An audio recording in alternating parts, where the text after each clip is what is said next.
What's the reason behind the oil price hike and how long can we expect prices to change? We have tonight Assistant Director Rodela Romero of the Department of Energy Oil Industry Management Bureau. Director Romero, welcome to the big story. Yes, good evening, everyone. Good evening po. Maybe you could give us more insights on what's causing this, but also we want to ask, if we're blaming a lot of this on external factors, where are we getting therefore the confidence to say that by May or June, baka mag-stabilize na to? Eh, Yeah, okay. Let me say that's true. This is the seventh week that we have consecutive increases of the petroleum products. And katulad po ng madalas naming sabihin that the Philippines is a net importer of petroleum products. Means lahat ng inaangkat nating langis ay nanggagaling sa labas ng bansa. So we need dollars to buy those.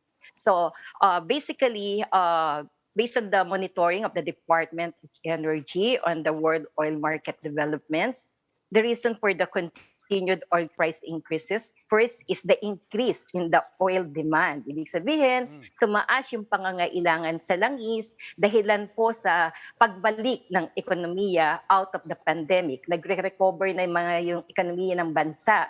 Yung mga economic activities nag-boom again. Like for instance, yung pong what is called is the mobility index. Tumaas po ang mobility index. Marami nang nagbiyahe using their own vehicles. Instead of taking a public utility vehicles or a mass transit, they use their own vehicles para makaiwas na rin po sa virus. Then the second one, tumaas ang world demand. Unfortunately, tama po kayo, there's a tightness in the oil supply, the world oil supply.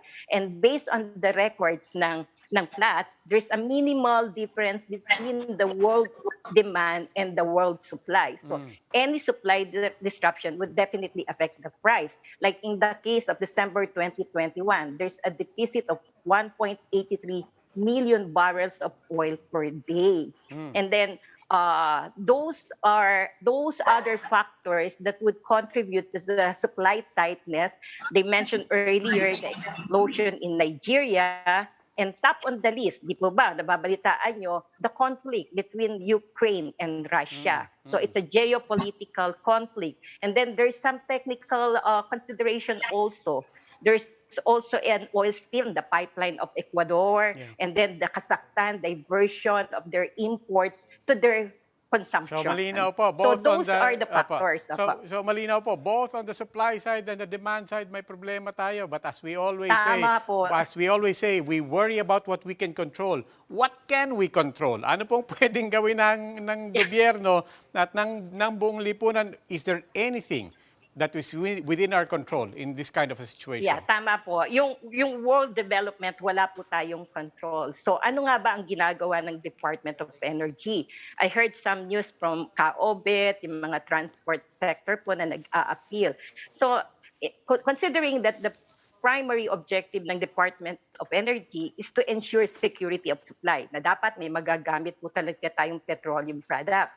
So we had a meeting with the oil stakeholders or the oil companies na siguraduhin po nila na yung supply contract nila for 2022 maayos at reasonable price. Kasi in the event na magkaroon ng escalation yung mga tension sa mga hindi po natin makontrol.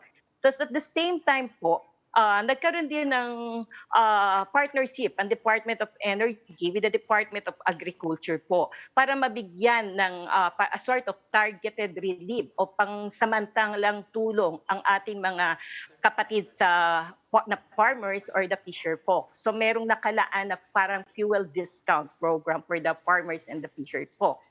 And then on the part of the transport group na talagang apektado po nito, meron naman pong partnership with the DOTR, the LTFRB na mentioned earlier ni Ka-Obet, na nagbigay din po ng financial assistance for the transport sector through the Pantawid Pasada program. And then the Department of Energy ensures na yung mga oil companies would accept those Pantawid Pasada card para smooth yung transition.